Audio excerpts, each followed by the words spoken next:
plans nowadays with like a old Yeah, school deductible. that is weird. Oh, they exist. Well, lucky you, John. Oh, here we are. All right, we're Keep in live. mind, I've We're had live. two shoulder surgeries in like 6 months. Like it's not that lucky. Oh, nice. The thumbnail to this live stream is you eating. Sick.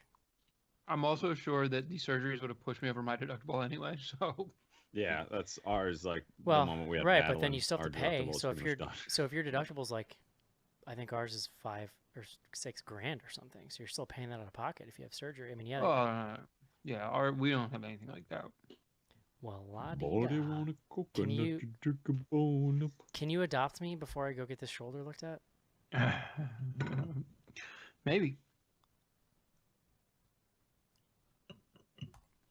Doctor, right, is there nothing I We're can live do? and the show's out. Topics. So do we know what's next week? It's the Invisible Man, right? Yeah. Oh God, are we doing that? I gotta figure out. Yeah, it's getting a lot of decent buzz actually. Yeah. My- actually, I don't think I can make it to the theater, but I was gonna say my schedule is like pretty rough next week. So, I'm not gonna have either of you guys. The fuck. well, if we did a home watch, I could definitely do next week. But Yeah, this just feels like one of the first big ones of the year. yeah, it is getting like a lot of recognition. So. All right, so we'll talk I about thought Brahms was one of the big ones. we'll talk about that. I have a note about Sophie's. This is good actually. So I have a note about Sophie's March tweet with BGH, and I actually looked up the movie. I can confirm which shark movie it is now, so we can talk about that. I got some pretty good emails. Any other topics? Oh, we can talk about right out of the break after the review. We can talk about the Candyman. Well, I guess it wasn't a real trailer though, right? No, that's like total nonsense. They did release Yeah, I a don't know. Trailer's coming tomorrow. They did release a poster. Someone on Twitter, I'm gonna miscredit them, so I don't want to. It was in any event said that basically if you like tweeted Candyman 5 times, they sent you those Yeah. images basically, and someone just like stitched them together and made a YouTube video.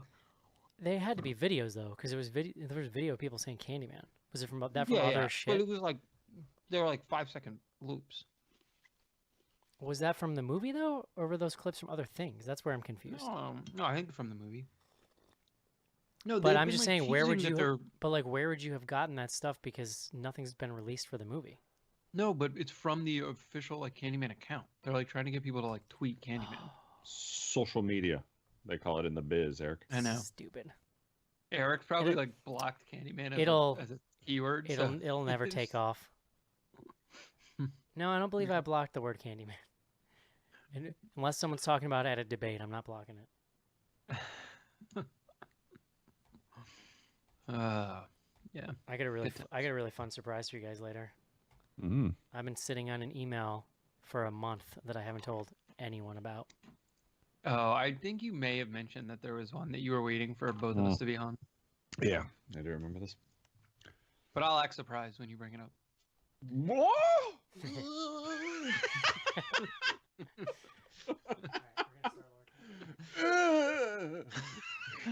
Oh, I gotta lay down. I gotta lay down. Oh!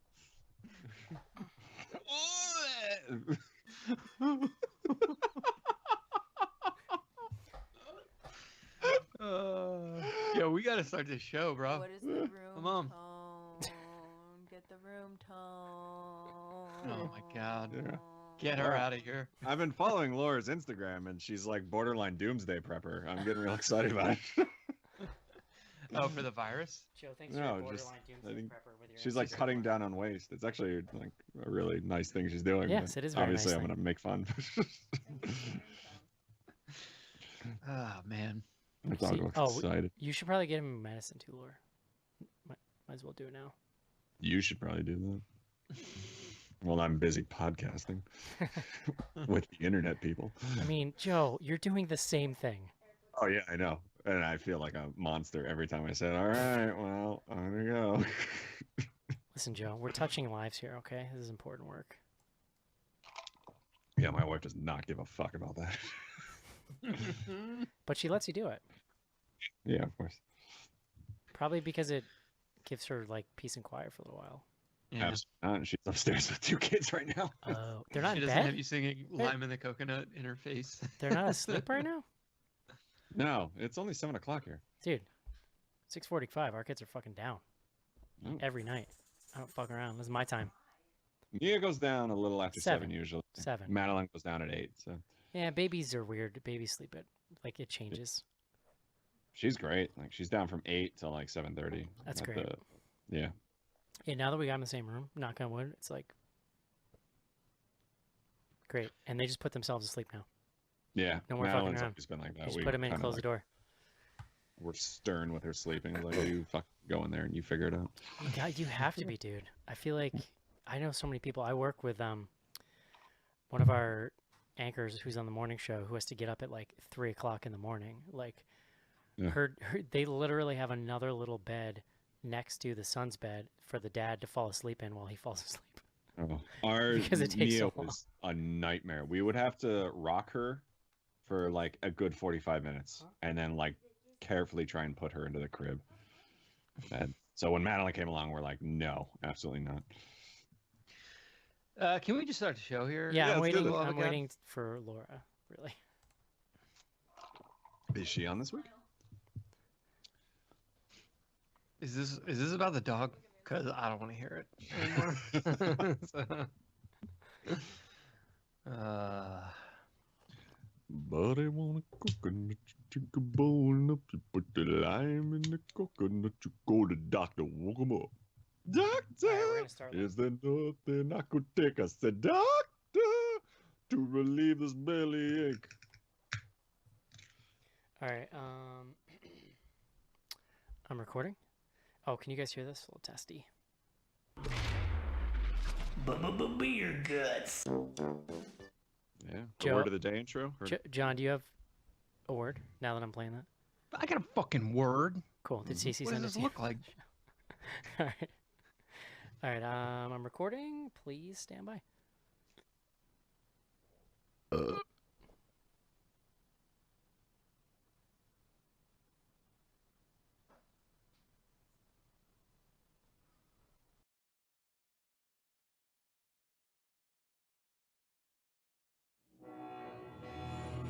Welcome to Bloody Good Horror.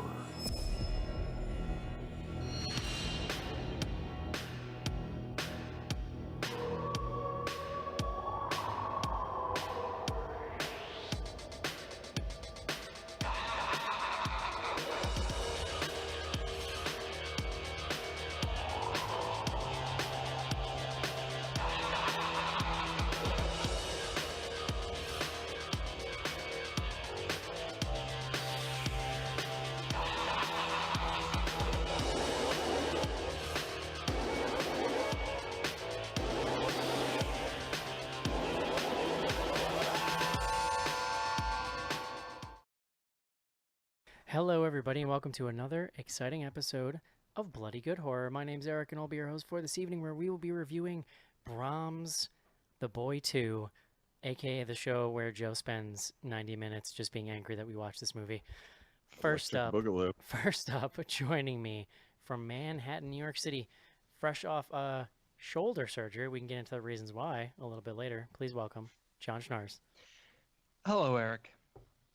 I've been making fun of your, like, jerk-off shoulder surgery for 3 weeks now, and now my shoulder's hurt and I can't lift it over my head. So Yeah, there we go. great, Payback's a bitch, my friend. great minds, I guess.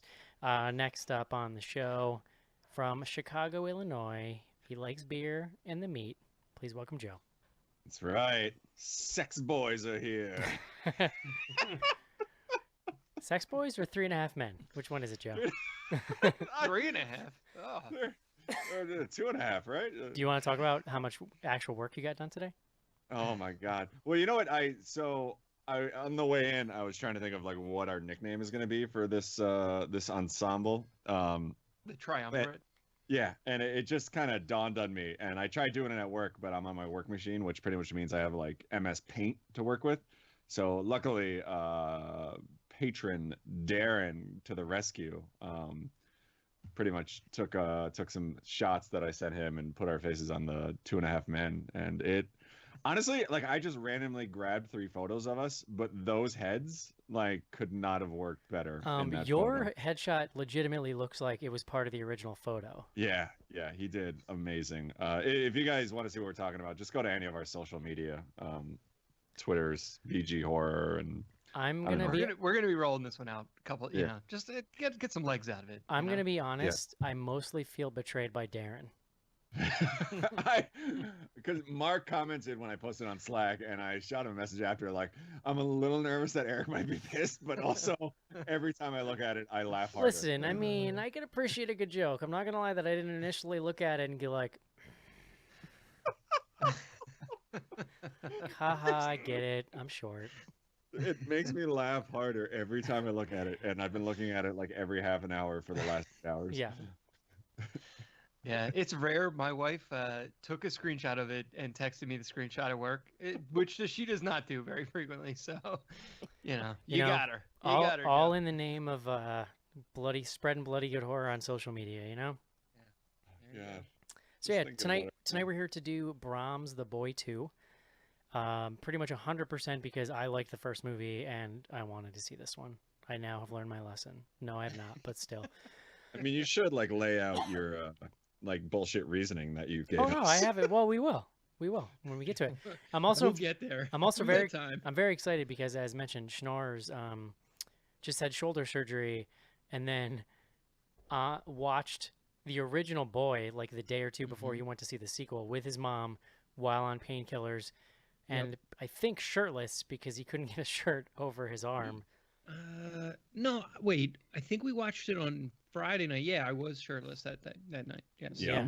I mean, I had like a loose fitting hoodie on that I had like wrapped around myself. So Go But on. it was like draped open, right? Like with... Yeah, just a little bit. in the zipper, you can't get up all the way, so Yeah. you know you're getting some Oh. good chest. Oh, I out. can get it up all the way, John. Oh, boy. Were you All right. wearing sweatpants, or as I've taken to calling them, wrong Johns? Wrong Johns.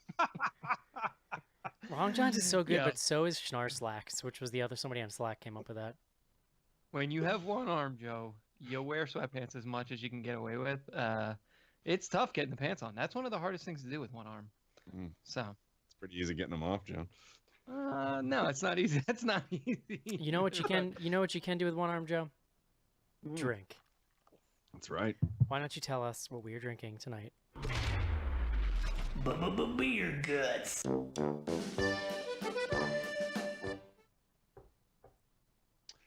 The Boy 2. Where to begin? Little Brahmsy, our little Danish friend from the first film. Is he don't know. Danish?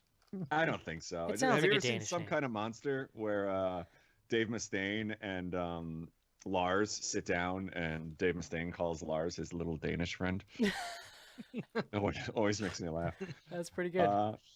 So again, in this movie, and we won't get too deep into it, but you know, the kind of is it alive, is it not, is the big thing. And one thing that starts to tip you off is the little pitter patter of Brahmsy's feet running around the house. And in honor of that, I picked a beer from the good folks at 25 West Brewing Company. They're all the way out in Bloomingdale, Illinois.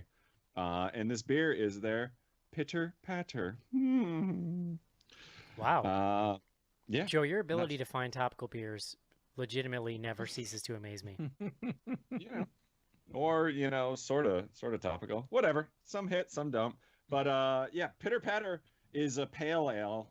It's a sort of periodic release from them. It's not like a year round, but they put it out now and then. 25 West is not like a huge brewery, but we have visited a couple times, and I'm a very big fan. I don't think they distribute their stuff, so you really got to make the trip out here to check them out. But everything they do is great, so I definitely recommend you do. So this one, kind of a straightforward pale ale. Not super hoppy, but they do kind of mix 3 different hops in there. So, you know, it's hop forward, as the kids would call it, but it only comes in at 4.9% alcohol, so that's not super high. So it's really kind of like an easy drinking beer. You can, you know, have 8 or 9 of these on a Saturday night and go driving with your little fake doll or whatever you do with your time. And yeah, I mean, not a ton to say about it, but 25 West, like I said, Super great stuff. Really good beer. I think they put out food at their place too, which, if I remember right, which is, always a big plus. And yeah, their website is 25westbrew.com, which is on the internet. And check them out if you're in the area. All right. Will do. Thanks for that, Thanks, Joe. buddy. It is time, guys. Let's take a quick break and review Brahms the Boy 2. This is it, Senator. Your big break in TV. Stop the prime time. Main feature.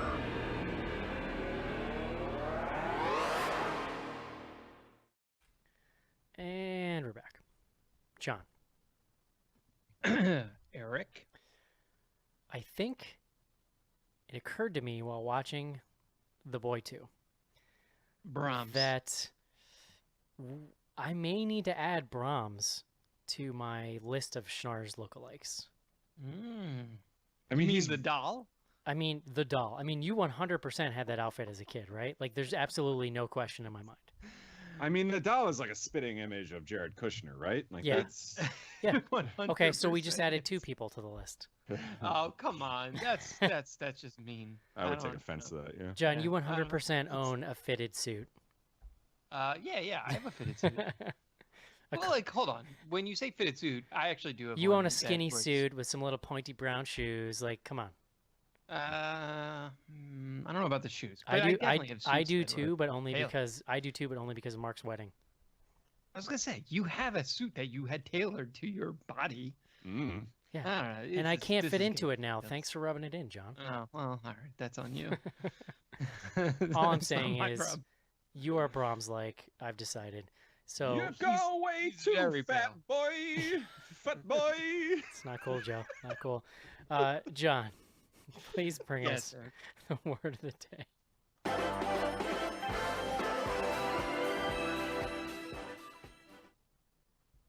Eric, today's word, vizard.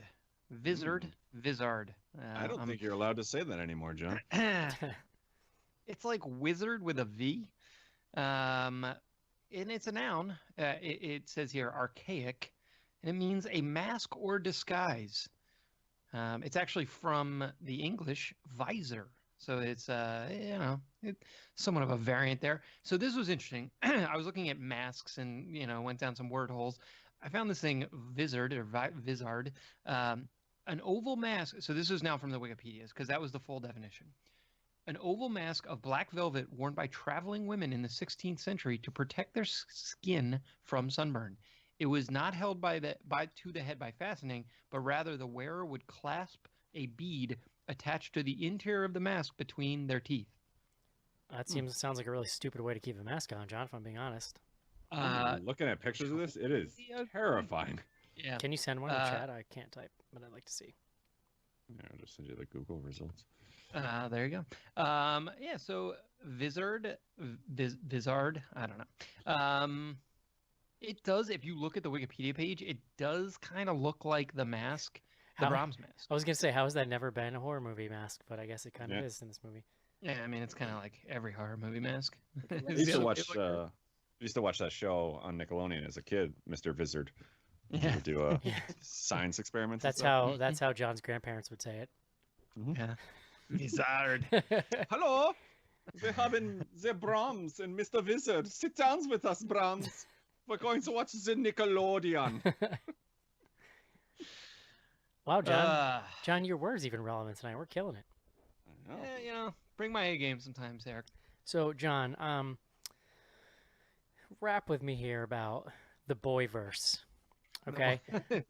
Wax poetic. As a It is- person, it's a verse. as a person who just watched both Boy movies, can you tee up the first Boy for me a little bit and then talk about how that comes into the sequel? Before you start, there's no way to talk about our feelings on The Boy 2 without fully spoilering both movies. Like, I don't care. It's got to happen. I'm sorry. You're probably safe not seeing The Boy 2. What I will say is I like the original Boy, and I think it's worth seeing cold. Although if you listen to this show, we've probably alluded to it enough times. You can probably you probably already know what's going on there. But here's your It's, last warning, is what I'm saying. Hold on. It's also we have an interview with William Brent Bell, the director of Boy and Boy 2, currently in this feed, in which he spoils Boy 1. So That's true. If I was like, remember right, on the episode, Evan sat in, and he was the only one that completely disliked it, like to the point where he was upset by the boy. But I think the rest of us were pretty pro boy. so Yeah. that was the Joe. way I came to this. Joe, I'm gonna go ahead and request you don't say that again. Pro boy. Pro Boy. No, the way I came to the boy, I had not seen it. I missed the show, and all I knew about it was that you all generally had positive feelings about it, except Evan. I do remember that. I was not super excited to watch it, but I did feel compelled, and I had the perfect setup. I mean, so my mom's a good sport about watching horror movies, and she had to come babysit me with my bad arm. So we were like, all right, let's fire this up. It's I guess I probably had my expectations set too high. Oh, yeah. Based on everything you had said. Because you listen to me. Well, here's the thing. How long have you known me? You don't like. It's so obvious. This is one of those movies that like everyone was like, yeah, that was all right, and I just happen to like have a bug up my butt about it. Like I like it a lot. You had to take it too far. You there don't know were that things yet? about it that I really, really like. It's so funny, and like what I don't want to get into like But let's the get second one yet. What I really want to know right now is what happens in The Boy, so that we can summarize The Boy. So the plot of The Boy, the first one, you have Lauren Cohen, Greta, goes to she's hired as a babysitter in rural England for this older couple, and she gets there, and they immediately reveal to her that what the person they have paid her to babysit is a doll. Wait, is John going to synopsize both movies? Because I'm going to head to the store. I need him to real quick. very Hold on, briefly do The Boy. Joe, I'm going to wrap this up. One more sentence. Those two people, the old people, then disappear, and the rest of the film is just Greta wandering around this crazy old house with a doll. And she eventually like Okay. from Synopsis. cabin fever / like what's that thing where you like the captor thing, like Yeah, Stockholm syndrome. Stockholm. Like Stockholm she syndrome, basically okay. gives in and kind of cracks a little bit and starts actually taking care of this doll like it was a boy based on their list of rules, which Weird shit starts happening. and, that she can't weird explain. shit starts happening, and she's like, well, whatever, I'm just gonna do this. I'm here, I'm getting paid, whatever. What we find out at the end, in what I thought is like a really fantastic scene, is like actually Brahms is a real boy who lives in the walls and wears a doll mask and has been like watching her and manipulating the doll, and the parents committed suicide and were like invited her there to be his mate, basically, which is like, you go into that movie expecting one thing, it is not that. And so when this movie was announced and there was a trailer, like I saw this a lot, especially on Slack and Twitter, people being like, what the hell? Because the trailer, you're like, first of all, how do they sequel this movie? Second of all, this trailer looks like it's to a different story, or it looks like it's really weird. The trailer looked different, which was kind of what intrigued me about it, because at that point I was like, I just have to know what the hell they did with this. Well, I didn't think this trailer was all that different from the trailer to the original film. There was a suggestion in the original trailer film. of supernatural stuff, which to me didn't make any sense because it's not in the first film. Well, it's not in the first film if you've seen it, but I think the first film is left kind of ambiguous about the fact that this doll is moving around. I mean, it's whether or not it's explicitly stated as supernatural. But in any event, yeah, I mean, to me, well, let's get into the second one, because I agree the first one is interesting. I think it's, I don't know, it's like kind of the best of a class of bad movies is like one way I would say it. The other thing I would say is like, I kind of knew what was going to happen like pretty early. Like it's like remarkably obvious or easy to figure out what's going on if you have any suspicion that Well, there's that's the First thing. one or the second one? The first in one. the first one. But that's the thing, is you went in having me been telling you there's a twist for 2 years, where Yeah, like yeah, I'm just exactly. thinking I'm watching some possessed doll movie. You know what I mean? Yes. And like unfortunately I've now soiled all of our listeners on this because But there's a bunch. It's actually, and this is why I would say it's well done. Is like there's a bunch of like subtle hints that like they're. I mean, they're hints. They're not like so subtle, you know. But even like the way that the parents act, if you are at all suspicious, you're like, what the fuck? And then when they go and kill themselves, I mean, like there's like all by the time everything kind of plays out, it's not so surprising what's going on. But I agree, the point that you made about the fact that there's no supernatural elements is another like sort of feather in its cap. That I don't know, it's like a tight little film. It's like too long, which is there's ridiculous. certainly a lot of her like walking around the house and by herself. It's a cool house though. It is fun. So if you listen to the interview, he talks about the fact that it's a museum. And so when they were at, there was a set version of it because to do any kind of like stunts or anything or set work stuff, they couldn't do they it. wouldn't let them touch the walls. They literally had minders that would like be with them on set. So it was really difficult. So I thought that was interesting. Yeah. No, I mean, look, like I actually would say, so William Brent Bell, William Brent Bell, I don't want to be nasty about it because the man was very generous with his time and put up with a just really threatening interview from Jason. But no, Jason did a really nice job. I'm joking, but he has directed one of the worst films I think we've ever watched, which is The Devil Inside. I'm like still angry about that. having Was seen the that film. That was the URL finale movie, right? Yeah, Okay. yeah. Exactly. Oh, right. Did we see that together, John? We Oh, might have. We sure did, and we were drunk. Yes. We were drunk enough that we didn't get too angry, but in retrospect, probably we had to like go to the bathroom 3 times during it, so we missed like 75% of it. But yeah, I mean, so I didn't actually know he was the same guy, and so when I watched The Boy, I was like, this is competently directed, like not bad. I would say he takes a step back in The Boy 2, but again, we can kind of get into it. I should note really quickly, and we can get into it. He is currently at work, apparently, on the prequel to Orphan. Did you guys see this? Oh, is that funny? funny? That's him. Yeah. Everybody, I'll tell you, everybody in Slack was real frothed up about that Orphan prequel. I was like, I think I'm good, but the fact that he's attached to it is it's not a good sign. He's also apparently working on a prequel to The Devil Inside, which no one ever asked for. It's like a 1990s website. Yeah, it's like like a some GeoCities shitty, site. Yeah, the GeoCities. there's It's a like swirl- the shitty company I worked for in upstate New York after I graduated college, and we're just building the website. At the Like, that's bottom, prequel. at the bottom, there's like a guest book you can sign. Yes. Evil inside. Yeah. Dude, The Boy 2. Joe, the original. Sorry, this is Joe's fault. The original version of Bloody Good Horror in like 2001, so it gives you an idea of the internet we were working with, had a page of GIFs, horror GIFs. 100% had that evil inside GIF.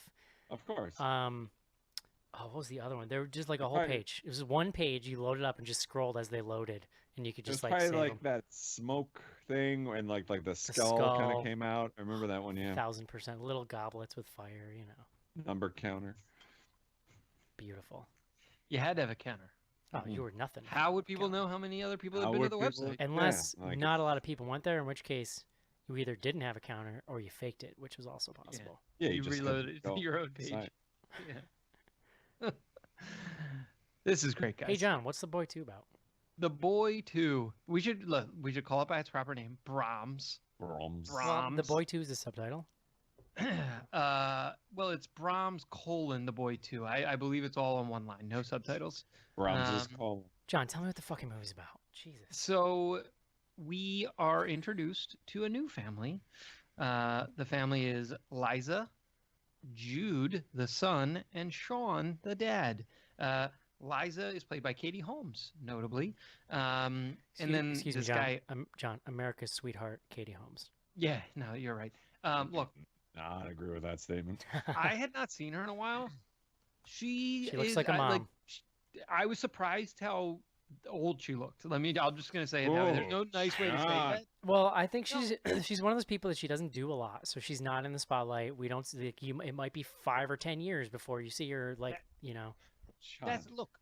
First of all, she's been through the Scientology ringer, John. was gonna All say- right, let's cut her some slack. Huh? Joe, this is not criticism. It was more to Eric's point that I just hadn't seen her in so long. No, it that was a little looked like she had aged 5-10 years Yeah. since I last saw her. You know. she looks beautiful for the record, but just different than you remember her from like Dawson's Creek or something. Yeah. Well, that's the mental image I'm That's carrying what around. No, I so- understand because that's what she's known for, really. Also beautiful, the guy who's playing her husband, Owain Guillaumin. It's true. That's his real name, and he's great too. So this is our little three-person family. They live in London. There is an incident where there are intruders that break into their house, and they attack Katie Holmes and the son, Jude. But they manage to get away. However, Jude is left horribly scarred by this experience, and he is now mute. He essentially refuses or just doesn't speak. So we kind of flash forward. He's in therapy. He's using a little book to communicate. And they decide, let's go live, sort of a more quiet, peaceful life and kind of recuperate as a family out in the wilderness. So they just happen to pick a guest house that is right next to the old, I think are they called the Healdsburgs? What are they called? The Healds something? No idea. God Yeah. knows. Hildeberg family. No, the old castle, the Hillshire Mansion, I should say.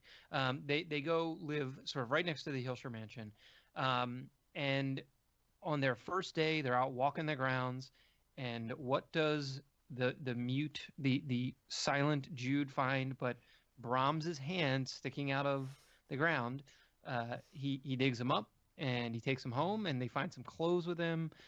They actually find the rules that are folded up in his pocket, and now Brahms has a new home and a new family, and weird shit starts to happen. Jude starts talking to Brahms, so at first the family is sort of excited because he's now communicating, but spookiness. We should talk about it because I actually think some of the most nuanced stuff in the movie is like the parental stuff.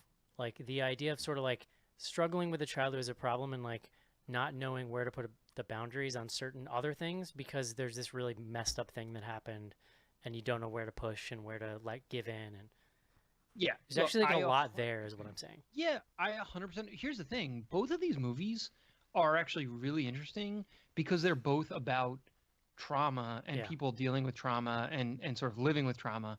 And they're in some ways made less interesting by Brahms in the presence of a doll. But I mean, they follow pretty standard genre progressions in that, there's a threat that is upending people's lives. In this case, it's the family. And Eric, I think your point about the fact that the parents are having to deal with this trauma and the impact on their son, it's causing them to make weird decisions at times that in other contexts you might be like, Jesus Christ, people. But here, they put it right, exactly. And that point you made is important. That like they sort of put up with Brahms because immediately after he finds him, he has this breakthrough where he starts talking again, and so that they put up with a lot of shit. And also, there's this therapist character telling them like, this is good, encourage that, whatever, until she's like, actually no, never mind.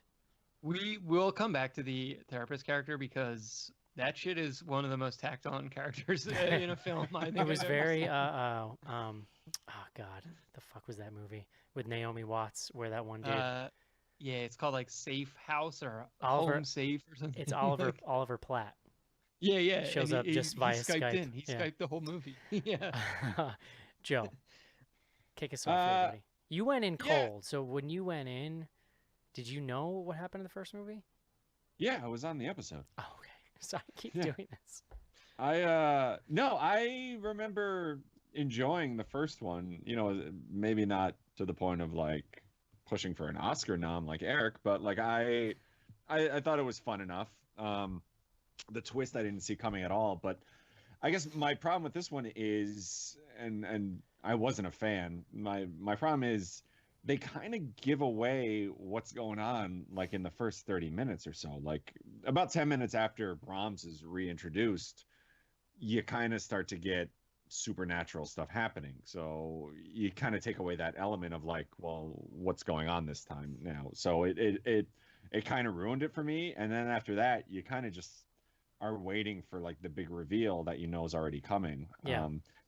I mean, outside of that, there's a lot of stuff introduced. I mean, namely, I spent the entire movie kind of waiting for the home invasion to kind of circle back around, or like, because you do kind of get this whole, is Katie Holmes just going insane? Like that, I guess that's kind of the angle we get from this one. They don't push it all the way. Yeah, and exactly. Like you don't really push that far enough to the point where like the husband starts accusing her of like causing all these issues, or Well, like that's kind of there's where a couple of does conversations, but they back off from it. exactly, like there's a little nod to it, but it's not to the point where like you kind of expect at a certain point like the husband's going to take the kid away and like get it away from, leave Katie Holmes or something, but like we never really get that. I did like how they did some of those little dream sequences or like hallucination sequences where all of a sudden somebody was like choking her. I thought that was like there were a couple moments when that was actually pretty effective. Well, and it would because Yeah. they would come out of it and she would be in that position. But yeah, I mean, I Yeah. agree. Those were well done. Those were well done, but again, like they keep kind of nodding back to this home invasion thing, and like you kind of assume that the husband had something to do with it, or like there was a reason behind it, but like you never. And it's weird to say in a movie where the whole thing's about like this doll and what's going on, where you keep thinking like, all right, what about this home invasion? But like that's what I kept going back to and kind of expecting like there to be some reveal, and like you just never really get it. And then the ending, like where you do get the reveal, just felt very rushed. And again, not to kind of give anything away, but like there is a character that just kind of explains exactly what's happening, but he does it in like a 10-second clip, and I literally was sitting there like, what the fuck did he just say? Like what's this all about? And I'm still not 100% sure like what the backstory is. Joe, we will explain to you. No, there's like I have questions too. John, what do you think? Yeah. Well, it's so funny to me you guys say that because when I was searching for Brahms earlier, and you go to the main Google landing page and they show you the videos, and all of the videos are the ending of Brahms explained. And I'm sitting here, what the fuck was the question that people were confused? So we should get into it. I'm very curious. I have questions about this ending, not the first one. Well, no, that's what I Yeah. mean. Like, but even here, like, my feeling on this movie is it is dramatically worse than the first. Mm. Not even so much because of the directing. I actually think the directing is competently done and Yeah. sort of, Yeah, I it's agree with that. effective. The script is just god awful. There is no subtext in the entire film. There's Eric, your point about the relationship between the family and like sort of what they're dealing with, I agree that it has depth to it. It's all though said on screen. Like there are conversations where they're like, I don't know about that doll. Maybe we should take the doll away. So I Maybe feel like not. for me, it's mostly I think giving credit to the actors, and specifically, I actually Sure. think Katie Holmes is pretty good in this movie considering what she's given to work with, and I think like, she's a mom, and I think you can really see her bringing that kind of like vibe to this, and like a lot of the like subtle acting between the two parents in these scenes is kind of what I'm talking about. But I agree though, that's fair. the stuff the script gives them is like not very good. Well, there's no interiority to the film, and that includes Brahms, where they are just heaping shit onto Brahms. I feel like throughout the movie, in a way that what I liked about the first film is that it's left super thin. Basically, that these old people had a doll to replace their son that they lost in a fire, and you're like, that's pretty fucked up, but okay. And this girl's going to be a good sport about at least pretending to watch him. Although I did love in the first film when she, like, literally day one, she just puts him in a chair and then kind of goes about her business. It felt real in that way. This movie, it's immediately like they just, Brahms has the lessons, and the son is like, when he starts dressing like Brahms and things, I don't know. It went to places that they were trying to build all this mythos around it. This movie has some of the best. I think I just had a is this kid actor the kid from the Full House reboot? Oh God, no, I don't think so. I have no idea. I'm gonna look it up because I feel like it might be him. It's not. He's listed as Gotham is like one of Oh. that. He's been in a couple other things. No, I mean, it's definitely assumed that this kid sucks before Brahms is introduced. Like before this movie starts, like this kid probably was a prick to begin with.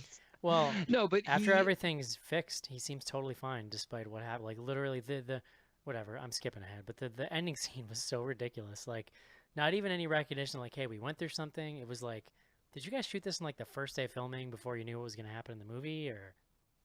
Yeah. Yeah. I don't know. I mean, so I thought this was it was worse than I was expecting it to be, and I had pretty low expectations. So I don't know. There's a lot of the other thing that they don't really do that much of in the first one that they do a lot of here are just like the jump scares, the sort of like cheap jump scares, kind of get rolled out. And as I was saying, they're building this mythos around Brahms and around the house that The first I don't one, the know. first one is definitely more subtle. Like it's a lot of Mm. actually kind of interesting little cat and mouse stuff with Lauren Cohen's character, and like she really sells her, I don't know, just uneasiness being in the. It's a different dynamic because she's by herself, and so here there's so many people. A lot of that dynamic comes like running in the room and like, where's the sun? Something happened in the other room. You know, it's a little more. It's just different. there's still only like 4 characters in the whole movie. Yeah. Both of these films are remarkable. But it's also a smaller house. I don't know. There's something to the first film because it's this massive house and just Lauren Cohen by herself. That's kind of interesting. Yeah. Well, maybe not by herself, John. Should we talk about the Ralph Ineson character? Well, yeah. I just wanted to go first. Oh yeah, sorry. No, you should go. Here's why I'm like such an evangelist for the original boy. Like, I like things that are memorable and surprise me, especially doing this show for this many years, watching however many friggin' Annabelle movies we watched, Wandaverse movies, Possession bullshit. Like, There's been 2. no, there's been actually 3. more, but we've only watched 2 of them. Yeah, we only did 2. The last thing on earth I expected to happen in The Boy is what happened in the third act.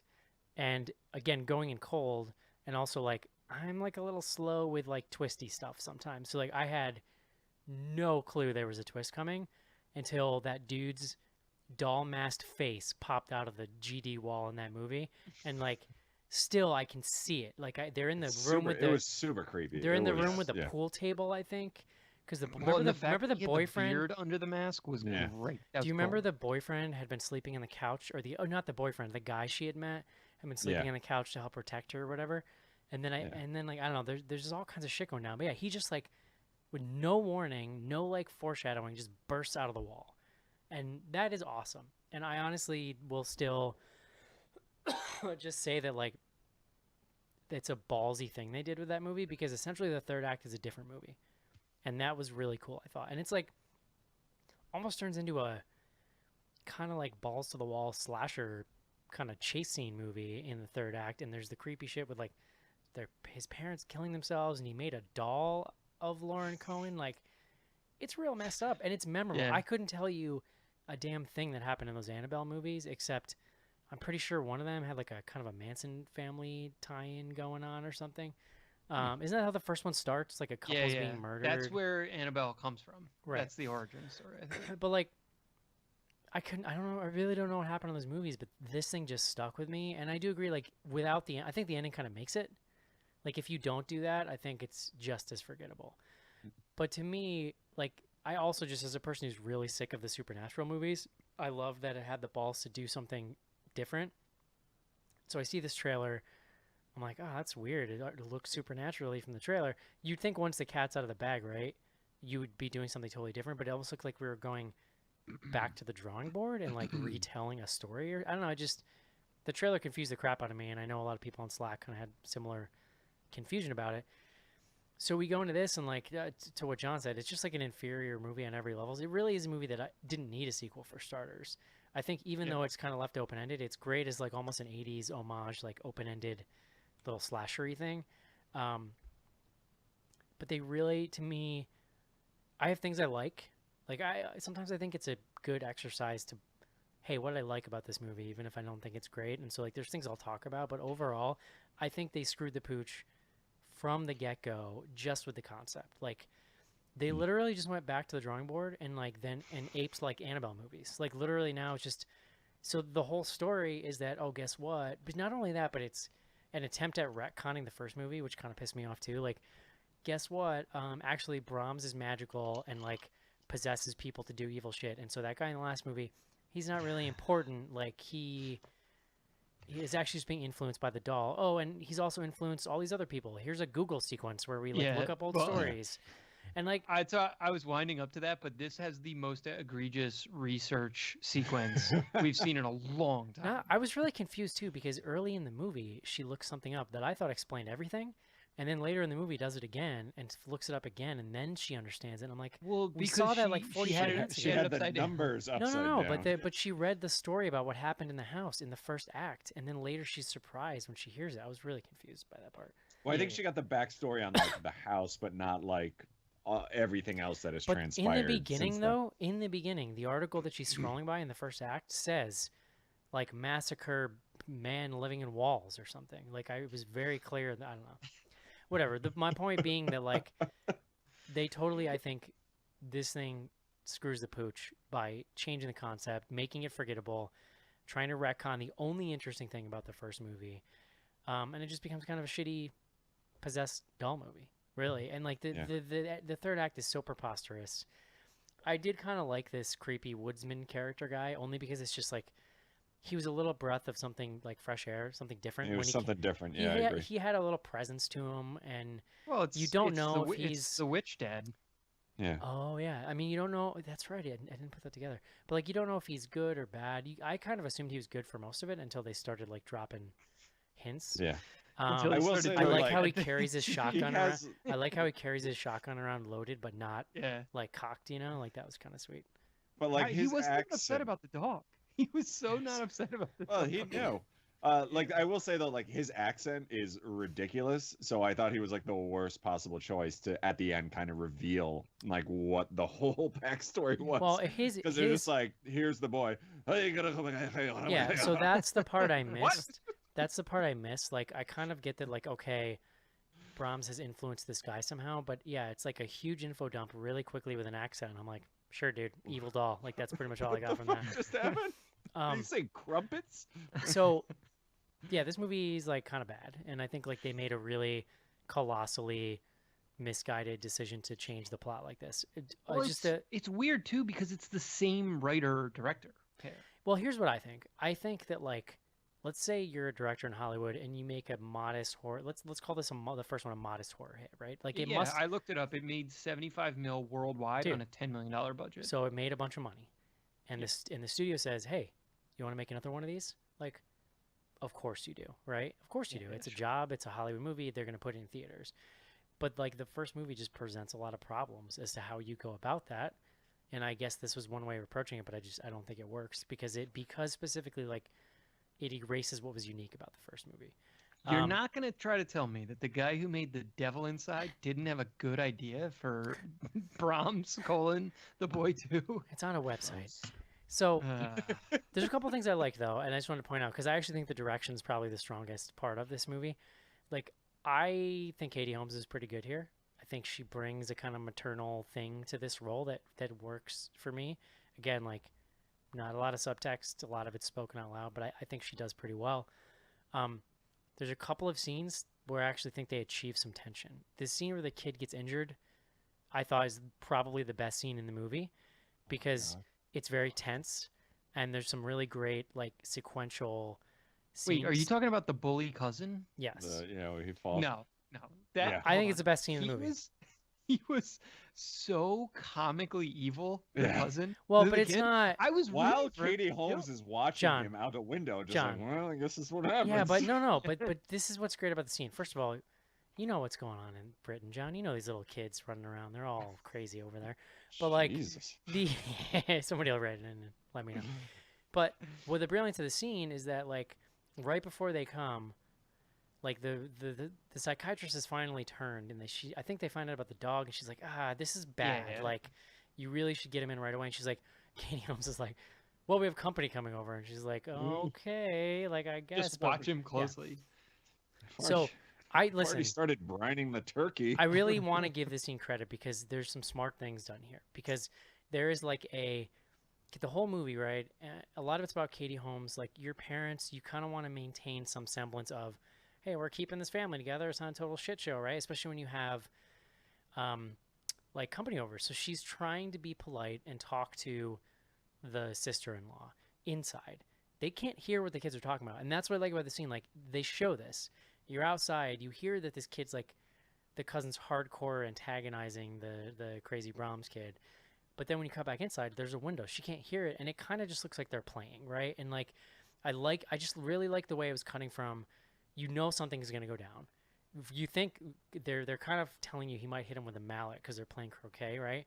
It's cutting from them to like inside looking at them to like Katie Holmes's reaction, and there's like I just thought there was a nice little pattern of like building of tension, and then like a really well shot scene where this kid falls on the broken mallet and like goes straight through his chest. Like yeah, I would say you are giving the most charitable reading of Yeah, this scene, I agree. which I'm not even disagreeing I that love it is this scene. effective. Well, it's effectively directed in that you like the camera moves in logical ways. You're never confused about what's happening, and there's a lot kind of going on because you've got the adults talking and the kids talking outside. That said, the as a perfect example of sort of the comment I made earlier about how the film doesn't really have that much sort of interiority, the other way to say it is like there's not a light touch here. And again, in the first film, I felt like there was a light touch displayed many times. The way Katie Holmes behaved in that scene was hilarious. Like she's like, see, I 100%, I 100% I disagree. legitimately laughed out loud at the theater because when that kid falls and like impales himself, her look on her face is not one of like, oh my god, this kid got hurt. Her look is like, oh god, do I have to tell his mother about what just happened? See, I 100% disagree. I actually think her look is like because she's scared that her son's gonna do something violent, and then she sees it happen. So there's like this level of like, yeah, look, like I just wish she had gone Brahms. Like, That would've God, been- I don't know. jeez. I think you guys are being overly harsh on her in this scene. If I'm being no, honest. well, look, that's fair. So I this guess leads people into can what I disagree. think my other kind of favorite little just visual thing in this movie is that after the scene happens, they rush him to the hospital, and Brahms gets left on this bench outside, and then it's nighttime, and like it's really creepy because he's basically outside in the dark with this little spotlight on him, sitting on the bench, just like staring back at the house. And I thought there was a lot of nice like visual things done with that, and then of course like you look and he's gone, and like it's it's pretty Well, simple stuff, but I thought it worked well. There's so many times in this where I'm like, why don't they just take a baseball bat to Brahms? Like it's Well, Put him in, like, but some the, sort but of by the end, case. I don't think it would have worked, right? Because if you think of the end of the movie, he withstands a lot. I don't know. I get it. Do we want to talk about? Well, okay, so we brought up Ralph Ineson, the neighbor. Do we want to spoil this thing and kind of get? Because I think we already kind of have. Like, I don't. no, I mean, true. I guess You don't find out fully that Brahms is a supernatural entity with powers over people until the middle of the third act. See, that's the thing. Fully, that but threw me like off, what 'cause, I'm like, saying is the movie doesn't say it out loud until he turns and his eyes glow at one point, and I guess you could say Yes. that like maybe that's just in our heads or whatever. But like they pretty much give away the fact that like he's got his own deal going off pretty quickly. yeah, well, yeah. but There's the scene where yeah. he runs the little pitter pad. But I Yeah. was still because like at the end of the first movie, and this is kind of what's weird to me is like, so at the end of the first movie, we see Hans putting Brahms back together, and which obviously in that timeline, whenever that movie was to 2016 or something, like that was real life Brahms fixing the doll Adult because he Brahms. doesn't Yeah, die. that's 100% what I thought. It's a very slashery like, hey, the killer's still alive. They retcon it here to be, oh, it's actually a creepy British guy who Mhm. rescued the doll and put it back together. That sucks. He's Sorry. become Brahms's. Oh, now I'm gonna forget the reference, but from Let the Right One In, how the vampires have what's it called? The human that helps the vampire. Oh shit! Ah, I know fuck, what you're this- talking about. Now I'm embarrassed. I'm losing my horror cred card right now, but he becomes that person to Brahms. Yeah, look, like you get the full Brahms, you get multiple exposition dumps because you get the research exposition dump where she literally she finds like 300 years worth of newspaper clippings about Brahms in the span of like a 5-minute Google search. I was like, wow, this is the most effective sort of repository of information anyone's ever compiled about dolls. And then you also then get the follow-on exposition dump with Ralph Ineson. And to me, it's all just very ineffectively kind of unspooled because ideally you're getting the twist or the full kind of the turn in one go. And here it's kind of like over the course of the third act, you're kind of getting it interspersed with some random action. I think to Joe's point, this thing ramps to the climax so quickly because the whole film I guess, operates but at it's like it operates kind at of, like a low simmer. but it's pretty the whole boring. movie. Pretty boring for most of it. Yeah, Yeah. but like with like shit happening, like the table gets flipped over. You know, the dog gets stabbed. Like there's random things happening, but then yeah, I mean ultimately you end up in the basement of I think it's the basement of the house with everything getting explained. Of the Alamo. Yeah, the Alamo. Remember Very the quick. I Alamo? don't know. It's I don't yeah, it's so Well, yeah, weird. and like The this movie's other freaking- house, like it's very this strange. other house isn't as cool, and you spend most of the movie there. It's smaller. It doesn't have the big like creepy feeling of the Katie Holmes house. Yeah. Well, but they do. That's the thing. They then go back to the original Brahms house. Well, yeah, at a couple different points in the movie. It's yeah. They go back in the They go back in the first act. So, like, yeah, I understand. Like, pretty early on, you see the eyes glow or whatever. You know what would have made me give this like maybe my biggest review of all time? If Brahms had rebuilt this doll as like a robot. No, In my heart of hearts, I was hoping that before you see the head twist and the eye glow, I was really hoping that like this doll was upgraded and now had like cameras in its eyes, and that's how Brahms was like keeping an eye and talking to the kid. Where did he get the Boom! technology? I just wrote this fucking movie. I don't care. It's who gives a shit. It's a horror movie. Make the it up. website, John. The website. Have you seen any of the Saw sequels, dude? We can make this happen. Yeah. No, it's fair. See, Brahms had 4 apprentices who didn't know about each other and were working separately. Yeah, Well- it is weird that like this is what they decided to go with. Like, It's I feel like crazy. you could have easily done like a prequel or like a like a backstory and made like a decent movie out of this too. Like, I don't. Yeah. It's just The- it's so like where the first movie is, I don't know, the first movie took some risks. And it's like this is just all the edges filed off. It's very like bland. No, well, and look, they're running. I mean, I think Eric, you made the point. They're running this sort of playbook now, and I was looking a little bit at sort of who the producers are, because I do think the conversation that you were sort of playing through here, where William Brent Bell has a modest to decent success with the first one, and they're kind of like, hey, you in for number 2? But now the problem is they're not just making number 2. They're actually probably saying something to the effect of, hey, we could turn this into a franchise. Let's do it. And so what he has to do is not just make the second film. He's got to and that's set it. where- He's got to tee it up. Yeah, he has Yeah. to tee up. And the thing is, like, Well, at here's this the other point, thing. If you're an exec guy, right? So like the movie I'd love to see sequel to this is really a slasher, except Yes, the executive yes. guy who just made $75 million or whatever, like he wants to see something that rides on Annabelle coattails, right? And so like you have to bring Sure. it back to this on some level. well, exactly. Like, there's no way, because I mean, I would say there's no way you can get to a third or fourth slasher. But they'll I was find a gonna say way, John. they've figured that problem out many Life times finds over. a way. Yeah. But the direction they went here, I mean, to bring it all the way back to the Vizard, the final sequence, like, who gives a shit at the point that you're getting it? I mean, it's exactly. I was so legit just He goes. We looking should at the- say, because people haven't seen this. Let's just get that out there. Yeah. He goes full Chucky animated doll at the end. Like he's standing, his face is melting. He doesn't seem to be able to do much. Like he's not really walking Oh. around, but he stands there and he can like his Turn his weird head. He shit can comes turn out of his his head. eyes. I don't know. I completely forgot about him turning into of Brahms. Holy shit. The mouth on that thing, it was an anus. It was like Yeah. an ass. Yeah, full like- on. What the fuck was going Which on? may explain why the caretaker was so attached to it. Like, Oh, Joe. there's an Oh. in between story of the first and second one that would What only was be this guy available on doing? Spice. Yeah. What was he doing in the woods with this doll for was- years? Well, he was if fucking only, it in the mouth. if only, the mouth anus. Jesus Christ. It was, If only we could have understood his monologue, I could tell you what he was doing for all these Yeah. years. No, all he was saying was like, "Oh, the doll told me to bury it in the woods," and I don't know. It was But I like bet the he, dog but he, was so happy that that doll showed up.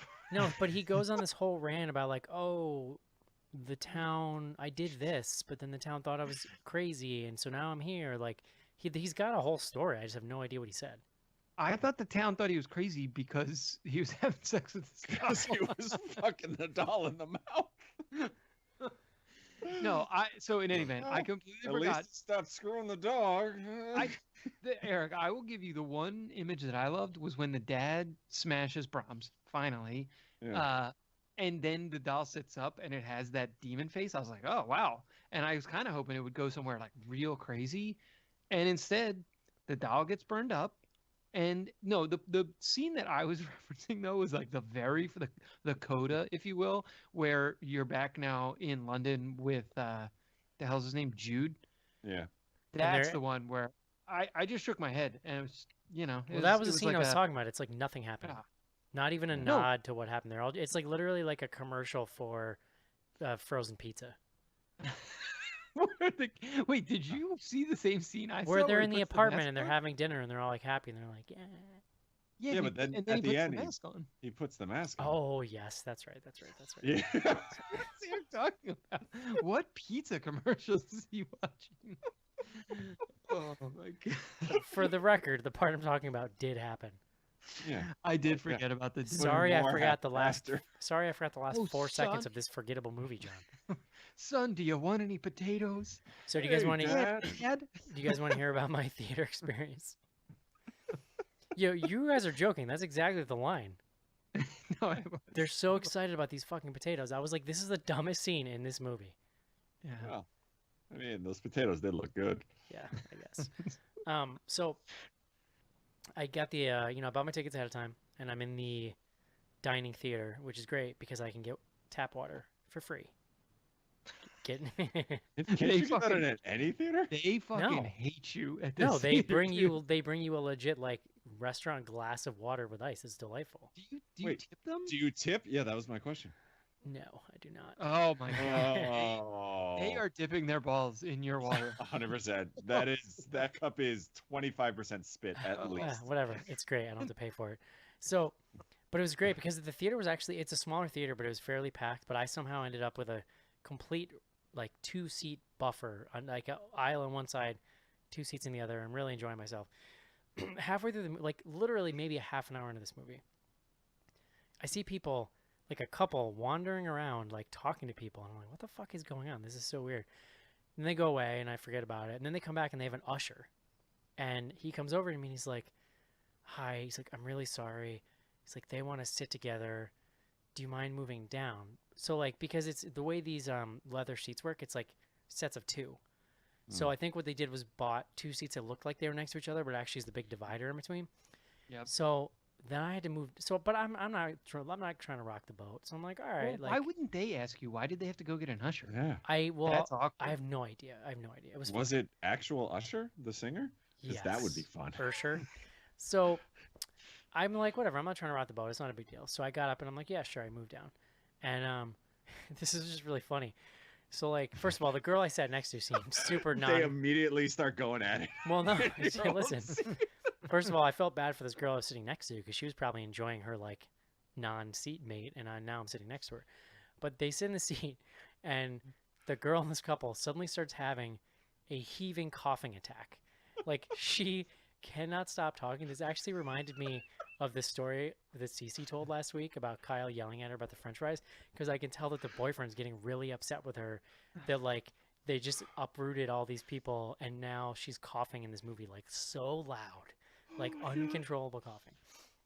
All I can picture is Eric moving and then these 2 old people sitting down on this couch and just like full on like going to town on each other. So Like, it was actually a young couple, which was but like she's hacking uncontrollably. Finally, after like a couple minutes, they get up and leave the theater. So now my previously seat is now empty, and I'm like, should I go back to the seat? I'm like, I'll give it time. So I wait. After 10 minutes, they came back. They have now missed like 40 minutes of this movie. And then they watched Which the is rest only of it. 85 minutes yeah, long. the movie's only like an hour. They watched the 27, rest isn't of it, it. It's like it was the weirdest thing I've ever seen. Anyway, that's it. I sat in the seat the whole time. Hell of a movie to Yeah. come back to too. Like, why not just walk into any other movie? Yeah.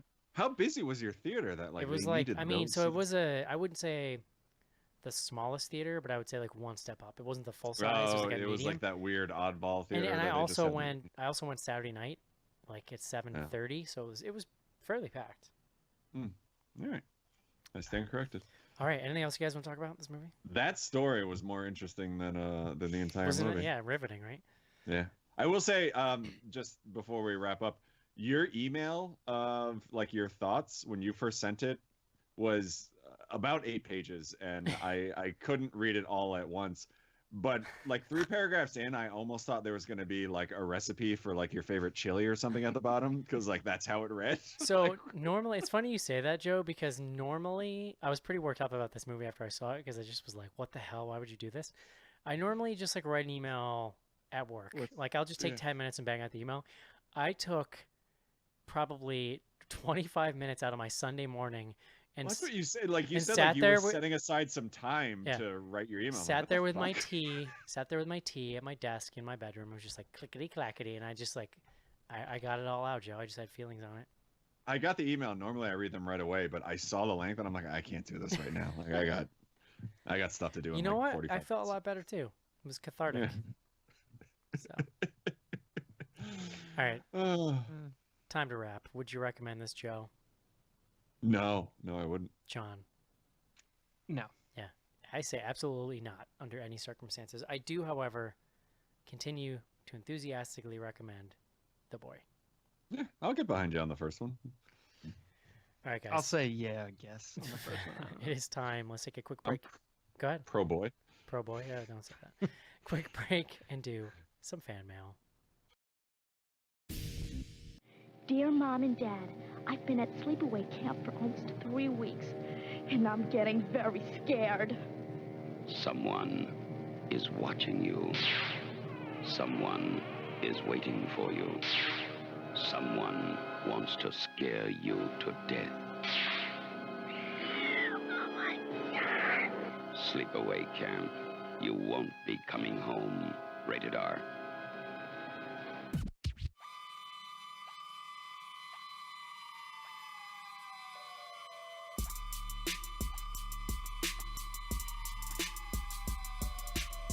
Hi, this is Daniel Roebuck from Everything You've Ever Seen on Television, and you're listening to Bloody Good Horror.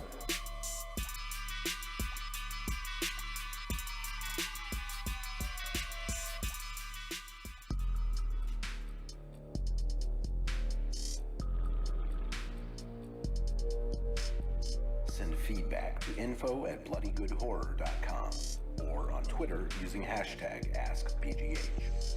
Join Patreon to get back episodes and much more. Patreon.com/bloodygoodhorror.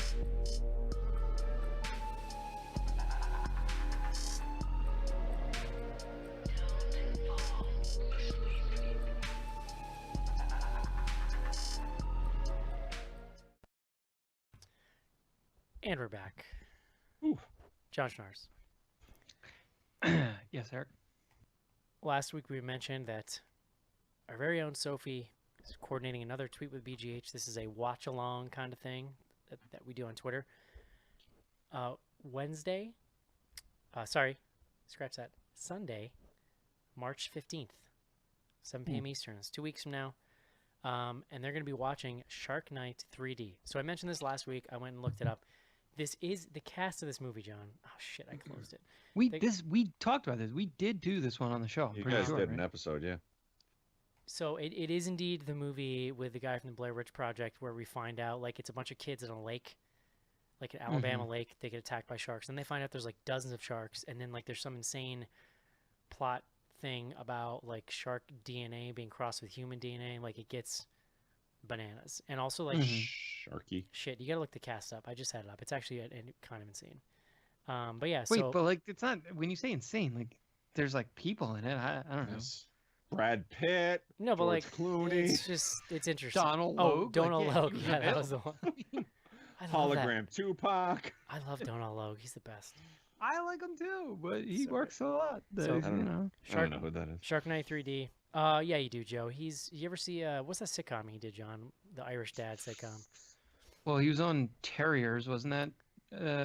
That's not a sitcom, but what the There hell? was a It show was on Characters. It was on Fox. like FX or something. Yeah, but he did like a family sitcom on Fox for like a decade. I'm I trying don't to remember what it was I called. can look this up. Decade feels like a long time, but yeah, I guess maybe. Was it that Married with Children knockoff? Is that what you're saying? Grounded for Life. It Grounded was on for for Life, 4 yeah. years. But Oh, that guy. He's done a Alright, bunch of yeah. bit parts too in like crime movies and stuff. He's always awesome. Sons of Anarchy. Apparently, he was on for a long time. There you go. All right, we got an email from so real quick. Next week, The Invisible Man. These two dingies may not be there, but that's what we're doing. Dingies. Blum, Quit playing with your dinghy. Blum, Moss. Can't go Is wrong. it a Blumhouse thing? Yeah. Hmm. It's the blummiest of blums. Okay. All yeah. right. Invisible Man. That's next week, guys. Get excited. We got an email from Justin, who's a listener. He sent us an email because he put his Bloody Good Horror sticker, new style, on the operating console of the train that he drives. Oh. He sent me this picture. Literally, he tried to explain to me what this was, and I'm like, is it okay if I just tell everybody you're an ice road trucker? Yeah, where's this train that Didn't he you say drives? train? I have the picture right here. It's in Omaha, Nebraska. Hmm. That's the view from. interesting. I just sent in the chat. It's got the. Actually, I think I can throw this in a video too. Oh, wow. no, I Look at can't. that. These are two different computers. I can't do that, John. Nice. Yeah. Oh, no. His map is not available, though. I'm concerned. Well, you're on train What if he tracks. takes a wrong turn? You're on train I tracks, Joe. understand What could you your go? ice road trucker. Yeah. You know, Yeah, when you callback look at here. that, that's what it looks like. But then he sent me a picture of the actual train. Anyway, that was really cool. Oh. Thanks for representing there. Yeah. I hope that's not the crazy train. That is always going off the rails. Going off the You never get rails. anywhere on time. It's a great song. I'm not the biggest like Ozzy fan, but you can't not enjoy that song when it comes on. It's fun. You know what else is fun? Missives. Cocaine. Missives from John's past. Oh, yeah. Oh boy. We got an email. Oh, boy. We got an email from our friend, the one, the only, Professor Plumpkin. This was Valentine's Day themed. Unfortunately, you two guys conspired to not be on the same show for like a month straight, so I had to wait. Mhm. Because Did like that on I need purpose? John in the show, but if I'm being honest, it's really not worth reading if Joe isn't here. He starts this email, as he does all emails, with Jonathan. What's my name? I hope you're having a productive start to the 2020 year. I know the knowledge you continue to contribute to Bloody Good Horror Podcast has been a determinative part in raising the overall quality of the program's critical eye. I, myself, have been leading a course on the study of, quote, impact of critical eye on modern film. I've enjoyed... Is this a class you took, John? No, Okay. I was really that's, hoping... I think just a joke. I was in really reference hoping... to us. Really hoping he was digging up your transcripts. I've enjoyed the class and have referenced your work in the podcast as an example of best practices in making high-concept critical evaluation accessible to a mass audience that may not be capable of abstract reasoning exercises.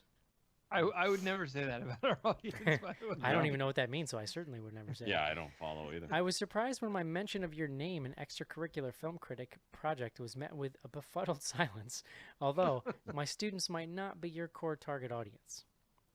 I would like to reference your article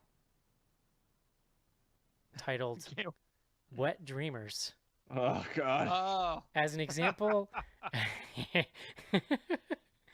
as an example of how an enlightened film critic can promulgate complex themes in an accessible perspective. If you could give me 2 or 3 more examples of the neo-Franco concupiscent context you referenced, that would be tremendously helpful. You're so smart, John, you and your references. Also, I would be interested to have your Bloody Good Horror I actually don't colleagues- know what you're talking about because I'm sure you pronounced that word incorrectly. So. It is spelled, hold on. Concupiscent. All right, good Concupiscent. enough. Maybe it's concupiscent. I don't know. I definitely thesaurus the shit out of that one back Also, in the day. So. I would be interested to have your Bloody Good Horror colleagues give some recommendations of your best critiques in your time in the podcast. I look forward to hearing the responses from you and your team. Cordially, Professor Plumpkin of course, Duke University. I'm going to be honest with you, John. I was a little disappointed in this article. It's not nearly as horny as the title led me to No, believe. yeah. I remember, Eric, you sent it to me, and I was like full on expecting. However, the first sentence is pretty good. I don't know that I came up with the title myself, just to be clear. Okay, John, sure. First sentence. This Valentine's Day, we salute film, love, and unbridled nudity with a look at Oscar-winning director Bernardo Bertolucci's homage to sex and cinema, The Dreamers. Oh. I knew what movie it was about. I don't remember what I said, but I've said it before and I'll say it again. College John fucks. Yeah. So you actually surprisingly go on to say that a movie with a lot of nudity and without a point to the nudity is not good. I was really blown away by that take from you and College John.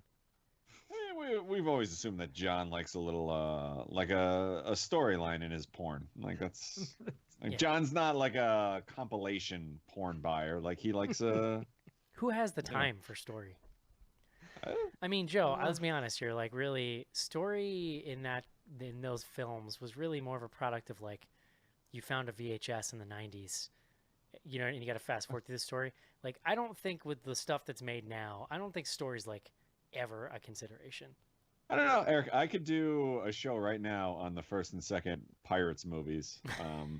If you guys want to just record a second one right after this. So you're the one person who's paying for that?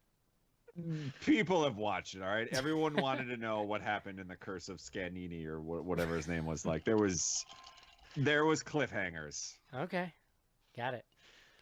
John, do you remember writing Wet Dreamers and for the Duke Chronicle? well, I remember reviewing the movie. It's called The Dreamers. Yeah. I did, like I said, I don't know that I came up with that title, but Please. come on, you got editors for those things, Eric. Here's the article. I don't know what to call it. Just make it as horny as possible. P.S. I love Jonathan. I actually just was XOXO. XOXO Jonathan. Here's the article. I don't know. I think I might be doing this too much. I hope I don't need to have shoulder surgery down the line. I get this weird ache in my shoulder, so I'm switch hitting for a little while. I've started using the other arm, but now that's clicking too. Hope this doesn't come back to haunt me down the line. Anyway, toodles. Oh my god. And that's it for email. info@bloodygoodhorror.com. I love Professor Plumpkin. Toodles.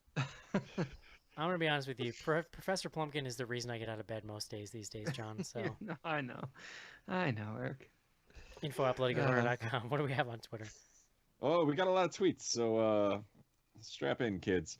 For those of you not in the know, we're on Twitter at BG Horror, and every week we use the hashtag AskBGH. That's if you want to send in a question or just want to get to know us. First up, we got two from our good friend Nylon Devenger. Oh, nice. Which she was very excited last time I was on, and I said her name right, and I almost fumbled it again, but here we are. First up, what do you think happened to the first missing parental units in the Brady Bunch? The first Mrs. Brady and whoever Sir. Well, because they were divorced, right? I actually I mean, I don't have. She's probably looking for a joke answer, which I don't have. But this actually really made me think, and I'm just like, that the Brady Bunch. I mean, people, I'm sure, especially younger people, don't realize it was a pretty boundary-breaking show at the time. Divorce was still a pretty taboo subject in mixed families and stuff. Were they divorced? Because she does say no one ever talks about them. The kids never see them. Or maybe one of them was a widower. I feel like, but I just assumed they were both widowed. Yeah. Oh, interesting. Maybe that's true. But I was thinking that I don't know, maybe going that far down the rabbit hole. First of all, that was that whole sitcom was so surface level. It wasn't really gonna be tackling the complicated issue of other mothers and fathers. But it is weird. There's no reference to that. I just assume because I've never seen all the episodes. I'm not that familiar with the canon, if I'm being honest. Yeah, there's no reference. There's no pictures. You would think you want the kids to at least understand there was another parent. That show was just old enough to where even growing up in the 90s when it would come on, I'm like, I don't want to watch this old shit. What the hell is this?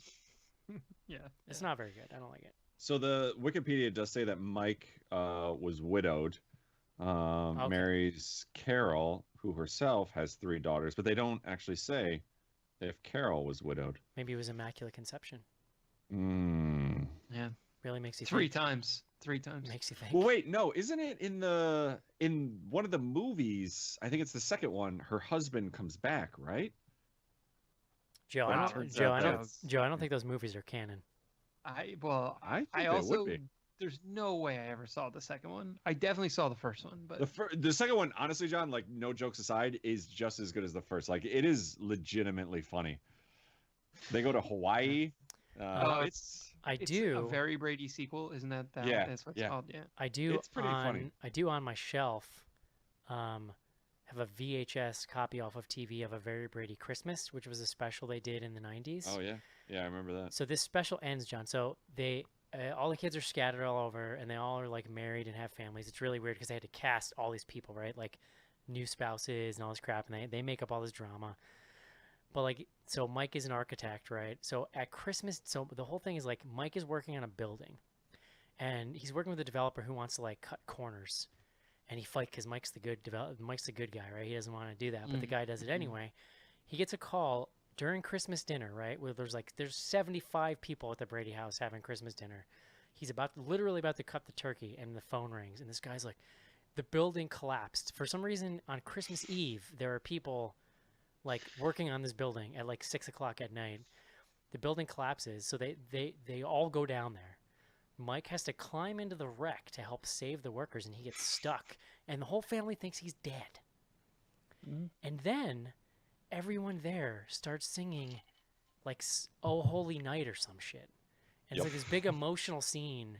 Everybody's singing and like crying, and then Mike emerges from the wreck, and there's dust, and it's like, it's heavy, man. Don't spoil it all. There. Also, Yeah, Bobby. really. I remember Guess this. I don't need to watch it. Also, now. there's this whole subplot where Bobby wants to be a race car driver, and he's lying to his parents and telling them he's still in college. But he's really like wants to be like a NASCAR driver. It's incredible. Cool. It's incredible, John.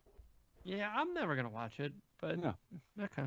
I'm pretty sure it only exists on this VHS that I own. So maybe you do. No, it's definitely like I feel like it shows up on like Fox Family like every year or so. Interesting. Okay. I'm gonna stick with my all right. copy, but that's good to know. We got a few more here. One more from Lori. Thoughts on the Candyman remake? I'm not usually a fan of remakes, but I'm willing to give this one a chance. I have faith in Jordan Peele. Well, so here's the thing. I was pretty excited until I'm still excited, but he's just producing it. Like he's not directing Yeah. it. And I'm sure he found a talented director, but like I there's not think that many. he co-wrote it, right? Like, Yeah, but Yeah. still, like there's not that many Jordan Peels walking around out there these days. So like I would say I'm curbing my expectations a little bit because like look, Guillermo del Toro is an amazing Oscar-winning director, but he's helped produce plenty of movies that like aren't that great. So I don't know. Who? I was gonna say who is directing. I thought it was somebody that we like though. It's like a Nia DaCosta. Yeah, I'm looking it up. Sorry. I don't know. She did this movie Little Woods. I've been meaning to watch. It's on my my letterbox list. I've heard good things, but yeah. She's produced a number of this like Kesha miniseries, which I'm all about. Oh, 2013. I didn't even know this existed. Timber. All right. All right, we got a bunch more to get through. Two from our buddy Skizbot. What was your very first car? Mine was a red 1989 Dodge Shadow. My dad surprised me with it when I was 16, then told me I needed to get a job. It was small and boxy, and I loved it. Yeah, man. Mine was a 1990 green Ford Taurus. I think it was a tank. You drove like a beast in the snow. I don't remember what year it was, but mine was a Plymouth Horizon, which is not a thing that exists anymore. Yeah, I know. So. Yeah. I had a Jeep Wrangler. I believe it was a 93 or 94. My dad had bought it for himself as a 40th birthday present, and then it was like 10 years old, and he gave it to me. And Nice. yeah, it was great. I don't know. Wrangler's a lot man. of fun. Lots of good memories in that car. It was also 6-cylinder, which like I didn't really realize at the time. Most cars aren't, especially now. And like the first time my next car was a 4-cylinder, and I thought I got in it and I hit the gas. I thought it was broken. You're like, I was like, this doesn't what? work. Yeah. It's not moving. Yeah. Yeah, they stopped making them in 90, so it must have been before that. And he has a follow-up question. Have you ever been in a car crash? I crashed and killed my beloved 1989 Dodge Shadow when some dick slammed on his brakes under a green light, got hit by me, threw a bag of drugs out the window, parked around the corner, then ran away on foot. Oh my God. I got into a car accident. It was literally like the third time I ever drove by myself, and I rear-ended somebody. It was a good time. Yeah. I've had a couple. I destroyed my first Plymouth Horizon. We actually had two. My mom had one and my brother had one, and I inherited my brother's. And I did some real damage to it, and then I got hit by a car in the second one. So yeah, that's some history. Yeah, I've had a few. Honestly, my scariest one was last winter when I hit that deer. Because I drive a friggin' Honda Fit, and like deers are pretty big compared to a Honda Fit, and I was driving. I didn't know this, but I was driving parallel to train tracks, and a train came through, and basically it must have been sitting on or around the tracks, and the train scared it, and so it bolted out into the road in front of me, and it was nighttime. Thankfully, I didn't have time to react, because if I had hit my brakes, it probably would have come through my windshield, but I couldn't hit my brakes. Like I just full force 40 miles an hour hit this thing, and I will never forget the crunch sound. It bounced off of the car and like flopped to the other side of the road, and like I had hair all on my I think I posted the picture on Slack when it happened. It was actually it was pretty scary. And then I was without a car for like 2 months because body shops are the worst. Sounds dramatic. There you go. All right. Next up from our good friend Adam. That's attorney at Space. He says, which horror movie house would you choose to live in the walls of? Oh. These walls were very there was a lot of space. They were very roomy. It was a roomy behind the walls situation. What's that? The People Under the Stairs? That seems like a good one. I guess. Only because it's just a movie where that happens, I guess. Because that was the first thing I thought too. What's Nothing But Trouble? That oh boy. We watched some crazy Australian movie a couple of years ago where there was like people or something living in the walls. Housebound. It was like a black comedy. That movie's great. I still think of that movie. Yeah, that was good. All right, here we go. And then one more from Adam. What do you think of the new It remake? For context, these are designer Herksheyren's inflatable pants. What the fuck is he? Oh, Jesus. Yeah, I guess I have to send you guys this picture. I would say I would put both of those movies up there now with Dr. Sleep as the best King adaptations. And I think that in time, John, I think the world will come around to my opinion that the second one's actually better. That's what I think. Dr. Sleep was that good, huh? I haven't seen it. It's waiting at the library for me. It's incredible. All right. Next up from @Chris Alanti. That's Chili AF. This was a reply to our 2.5 Men photo. Look at this pic. The remake of The Perfection seems to have a lot of promise. Oh. Is that the 2.5 Men picture? Yeah. Every time I hear The Perfection, I get angry. Yeah. Next up from John's favorite person, COW Flanagan. Yo, my man Joe flushes cereal down the toilet and don't even wash down dare. Give us one more for the trilogy of the grotesque. I mean, the nipple thing. Yeah, well, that's not grotesque. So many options. It's just unique. Yeah, I mean, that's my... I mean, you wash that's my your cross to nipples. bear. I got nothing. I can't make that go away. I can't make my nipples normal for you. Yeah, I had to read. I read the tweets last week, and legit like couldn't get through the COW Flanagan because I was laughing too much. Last week was a banger. Yeah. All right. Here's our buddy Roger. That's @Robale. What's scarier, scary kids or scary dolls? So I actually have a thesis that I have not fully worked through here that they're actually the same. Like it's the same genre trope that you can more or less sub in a kid for a doll most of the time. Now there's like a whole reproductive thing with the kids that you don't necessarily have with the dolls, but it's basically like cute thing is terrifying, you know? Yeah. I don't know. With like something like Brahms, like I feel like you easily could have just like bashed the thing against the floor. Like I guess that was always my problem with Chucky too. Like well, Brahms is worse though because Brahms is like very slight. Like at least the way they shoot Chucky, you put a knife in his hand and make him move Yeah, fast. It's yeah, still pretty 100%. scary. Like No, I a agree. stiff breeze would blow Brahms over. Like you know. Yeah. Again, way he that looks he's like always he being looks carried like around Jared is- Kushner. Yeah, it's hysterical the way he's being carried around, and Yeah. they're sort of cradling him protective. I don't know. It's very silly. The problem with doll movies for me, and I think sometimes they work, but like they feature one of my least favorite horror tropes, which is that you've got to spend at least half the movie with the doll just doing subtle creepy stuff and the parents not believing the kid, and that sucks. That's why I have trouble with the original Child's Play. There's some great scenes in that movie, but it just drags. Like I'm just waiting for the mom to find out so the movie can get good, you know? Yeah. Not to mention Brahms has that fuckhole for a mouth. God. All right. We got 2 more here. First one from our buddy Joe. That's PS Trophy Hunter. With the upcoming release of The Invisible Man, do you think mainstream success will give the genre more visibility? I mean, there's other movies that have done that I don't like. I don't think The Invisible Man is going to register to most people as anything but a horror movie. But I think we've talked about it. There's been a lot of other movies that have done that recently. I mean, Get Out was nominated for Best Picture. Yeah, I think that's exactly. probably as good as it's gonna get. Like even if Parasite, maybe The Invisible Man does really, really well, and then in which case maybe it makes some like mainstream waves, but it looks just like a horror movie to me, even if it's good. Yeah, it's not gonna do it. Listen, I'm gonna believe it's good when I see it, and it's actually good. Yeah, sure. Like that's where I'm at, And John then last doesn't but not believe least, you. from one Mr. Casey BGH, please don't fire me. I'm coming back. I promise.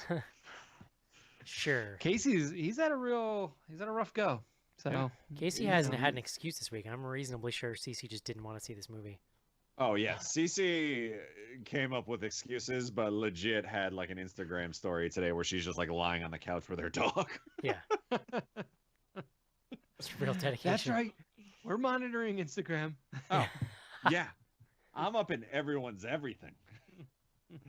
That's it for tweets. And when I said that over email, she gave like the weakest of denials. Yeah. Like, oh, you. Yeah, exactly. All right, guys. Well, next week it might just be me here reviewing The Invisible Man, but that's what we're going to do because, damn it, I don't know. This is what we're going to do. You're a professional. Yeah, We get exactly. I care about this show, John. Yeah, I guess that'll do it for Brahms, The Boy 2. Hope you enjoyed the show. We'll talk to you next week. See you. Bye, everybody. Bye-bye.